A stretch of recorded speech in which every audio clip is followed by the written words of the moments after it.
नमस्कार। गरीबी और भूख का रिश्ता साथ साथ रहता है। भूख तो सबको लगती है, लेकिन कुछ वर्ग के पास जो मूलभूत आवश्यकताओं को पूरा करने के लिए संसाधन होते हैं वो पर्याप्त मात्रा में होते हैं, लेकिन कुछ लोगों के पास अपने भूख को मिटाने के लिए जो निम्न से निम्न स्तर की सुविधाएं हैं या पोषक तत्व हैं वो भी उपलब्ध नहीं होते हैं जिनसे उनकी भूख मिटे। लेकिन भूख मिटाने के साथ साथ आपके शरीर को कुछ पोषक तत्वों की भी जरूरत होती है, जिससे आपका शारीरिक विकास के साथ साथ बौद्धिक विकास भी होगा। हाल में ही ग्लोबल हंगर इंडेक्स की रिपोर्ट आ गई है। उसमें भारत का स्थान 107वां है 121 देशों की सूची में। ये बड़ा ही एक चिंतनीय विषय है कि हम एक इतने पीछे कैसे रह गए। इस पे जो पक्ष और प्रतिपक्ष की पार्टियां हैं उनके अलग अलग वक्तव्य आए हैं। भारत सरकार ने ये कहा है कि ये जो रिपोर्ट है ये पक्षपातपूर्ण है। इससे भारत की जो वैश्विक स्तर पे जो छवि है उसको गिराने का प्रयास किया जा रहा है, और इसमें जो मेथोडोलॉजी यूज हुई है वो सही तरीके से उनका जांच और परख नहीं हुआ है। वहीं प्रतिपक्ष की पार्टियां ये कहती हैं कि ऐसा नहीं है, और मेरा भी मानना है कि जो ये रिपोर्ट है ग्लोबल हंगर इंडेक्स, ये प्रकाशित की जाती international food policy research institute और जर्मनी की वेल्थ हंगर लाइफ एक एनजीओ है। इसमें जो मानकदंड स्थापित किए गए हैं और जिन मानकों का ध्यान रखा गया और जो आंकड़े एकत्रित किए जाते हैं वो बहुत ही साइंटिफिक बेस्ड होते हैं। अब देखते हैं कि इस रिपोर्ट में जो पैरामीटर हैं वो किन इंडिकेटरों को लेकर ये रिपोर्ट तैयार की जाती है। इसमें बेसिकली 4 इंडिकेटर हैं। पहला है चाइल्ड अंडर नरिशमेंट, दूसरा है चाइल्ड स्टंटिंग, तीसरा है चाइल्ड वेस्टिंग और चौथा है child mortality. Child under nourishment means कुपोषण, क्यों हमें हमारे शरीर को जो मूलभूत पोषक तत्व चाहिए वो हमें नहीं मिल पा रहा है। दूसरा है चाइल्ड स्टंटिंग, इसमें है कि आपकी उम्र के अनुसार आपकी ऊंचाई नहीं है, वो हाइट नहीं है, जो एक क्रोनिक माल न्यूट्रिशन को सिग्निफाई करता है। वहीं चाइल्ड वेस्टिंग जो है वो आपकी ऊंचाई के साथ आपका जो वजन है वो उसके प्रोपोर्शन में नहीं है, ये एक एक्यूट माल न्यूट्रिशन को सिग्निफाई करता है। और चाइल्ड मोर्टेलिटी है कि आप अपना 5वां जन्मदिन मनाने से पहले किसी व्यक्ति की या किसी बच्चे की मृत्यु हो जाए। अब ये सारी चीजों को ध्यान में रख के ये रिपोर्ट बनाई जाती है। इस रिपोर्ट के अंतर्गत इस साल तो भारत को 107वां स्थान मिला है 121 देशों की सूची में, और वहीं 2021 में ये 101 पोजीशन पे था 116 देशों की सूची में। अब हम 6 स्थान लुढ़क कैसे गए, ये एक बड़ा ही सोचने का प्रश्न है कि आखिर सरकार की तरफ से जो योजनाएं चलाई जा रही हैं क्या वो जो लास्ट माइल डिलीवरी है वो हो पा रही या नहीं, या जो जरूरतमंद लोग हैं उनके यहाँ पहुंच पा रही कि नहीं। वहीं दूसरी तरफ एक दूसरा दृष्टिकोण है कि केवल पेट भरने से ही हम इस सूचकांक को नहीं माप सकते। इसमें जो पैरामीटर हैं नरिशमेंट मतलब आपको जो न्यूट्रिएंट्स चाहिए, जो पोषक तत्व चाहिए, तो कहीं ना कहीं हम न्यूट्रिशन डेफिसिट वाली कंट्री हैं, हमें वो पोषक तत्व नहीं मिल पाता है जिसकी हमें ज़रूरत है। केवल हम कुछ चीज़ों को खा के अपना पेट भर लिखते हैं जिससे रोजमर्रा की जिंदगी में हमारा भरण पोषण हो सके, लेकिन उससे हमारे देश की जो बौद्धिक क्षमता है या तार्किक क्षमता, उसका विकास नहीं होगा। हालांकि सरकार ने पोषण अभियान 2 चलाया है, या जो हम नेशनल फूड सिक्योरिटी एक्ट की तरह जो प्रोग्राम चला रहे हैं, उसमें बहुत से लोगों को जो बिलो पॉवर्टी लाइन है उनको खाद्यान्नें उपलब्ध की जा रही हैं।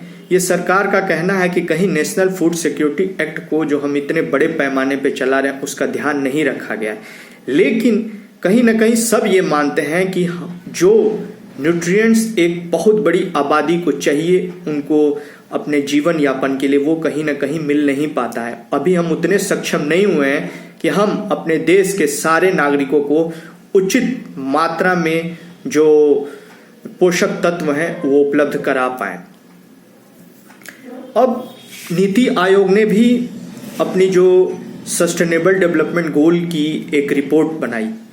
उसमें क्या सस्टेनेबल डेवलपमेंट गोल 2030 में जो हमने लक्ष्य रखा है कि हम जीरो पॉवर्टी, जीरो हंगर, फिर सबके लिए सैनिटेशन की व्यवस्था या एफोर्डेबल एनर्जी या उच्च स्वास्थ्य की व्यवस्था रखेंगे, उसमें हम अभी कितने दूर हैं इस पे हमें मंथन करना पड़ेगा।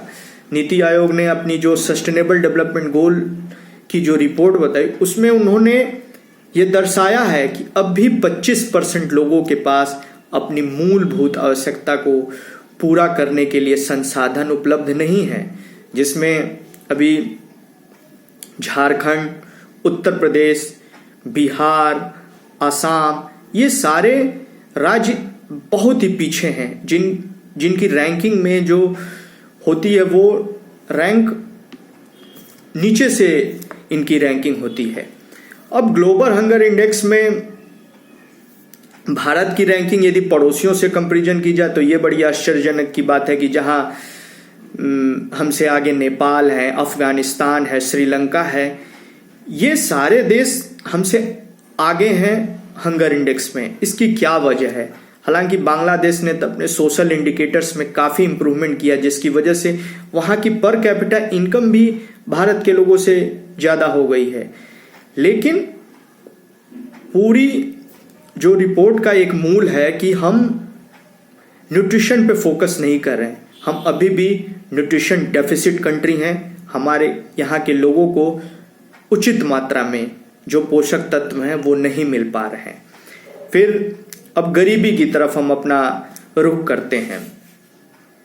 गरीबी को हम अक्सर ये मान लेते हैं कि यदि कोई गरीब है तो उसको इतना पैसा मिल जाए, जो हम कंजम्पशन बेस्ड पे गरीबी को मेजर करते हैं कि यदि वो इतने दिन में, आइदर वो अर्बन एरिया में रहता हो या रूरल एरिया में रहता हो, यदि इतने दिन में इतना पैसा खर्चा करता है तो वो गरीबी रेखा से ऊपर है। इससे पहले जो तेंदुलकर कमेटी को हम रेफरेंस मान के चलते थे, लेकिन एक गरीबी को एक बहुस्तरीय दर्जे पे मापना चाहिए। उसमें एक रिपोर्ट आती है, मल्टी डायमेंशनल पॉवर्टी रिपोर्ट।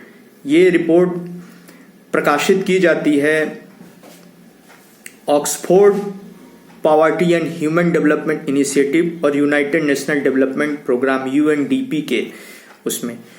इस रिपोर्ट में भारत को 62वीं पोजीशन मिली है 107 देशों में। इस रिपोर्ट में 3 जो मुख्य बिंदु हैं और उनको अलग अलग सब कैटेगरीज में बांटा गया है, जिसमें आपका पहला है हेल्थ, दूसरा है एजुकेशन और तीसरा है स्टैंडर्ड ऑफ लिविंग। इनमें सब डिवीजन है।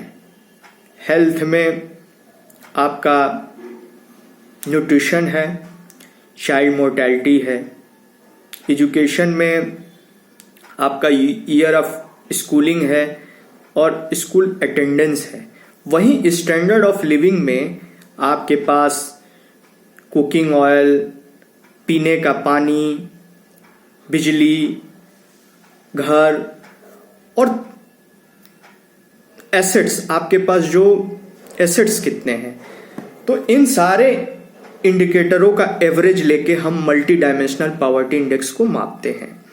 उसके अनुसार अभी देखा गया है कि भारत में जो OPCHI की रिपोर्ट आई है जिसमें ये दिया है कि अनपैकिंग द डिप्राइवेशन बंडल्स, उसमें ये दिखाएगा कि हमने अभी 415 मिलियन परिवार हैं उनको इन 15 सालों में गरीबी रेखा से बाहर निकाल दिया। ये एक बहुत ही प्रशंसनीय कदम है और भारत इसके लिए सराहना का पात्र है। लेकिन वहीं दूसरी तरफ एक दूसरा दृष्टिकोण ये भी है कि अभी भी भारत में बहुत से लोग गरीब हैं जिनको अभी हमें गरीबी से बाहर निकालना है।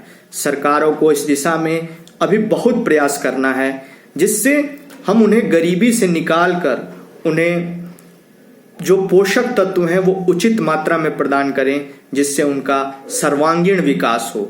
अभी हमारे देश में बहुत सी लड़कियां और औरतें अनीमिया से पीड़ित हैं जिससे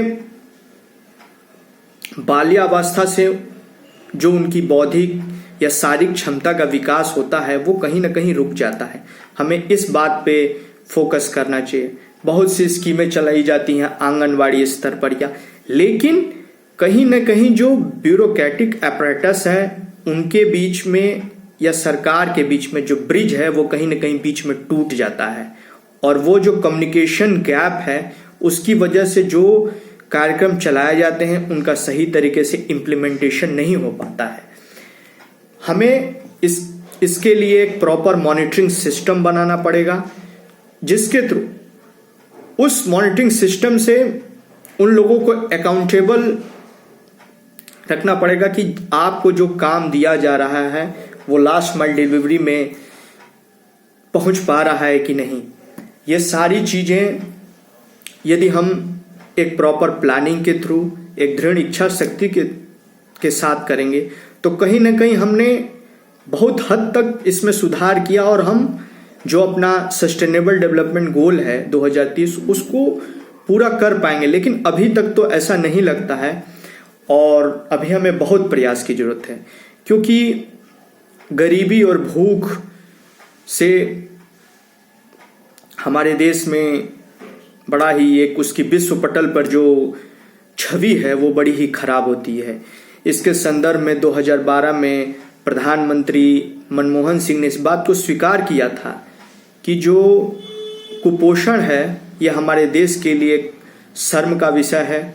हम यदि विश्व पटल पर विश्व के हर क्षेत्र में अपना नेतृत्व दिखाना चाहते हैं, अपने आप को सशक्त भारत बनाना चाहते हैं तो हमें सारे क्षेत्रों में एक सुचारू तरीके से नीतिगत तरीके से कार्य करना होगा और सबसे पहले लोगों को जो उनकी मूलभूत आवश्यकता है उनकी पूर्ति करनी पड़ेगी। इसके लिए सरकार को एक रोबस्ट फ्रेमवर्क बनाना पड़ेगा और इम्प्लीमेंटेशन की जो स्ट्रेटेजी है उसमें काफी दृढ़ता दिखानी होगी क्योंकि योजनाएं तो हर साल बनती हैं लेकिन उनका क्रियान्वयन सही तरीके से नहीं हो पाता है।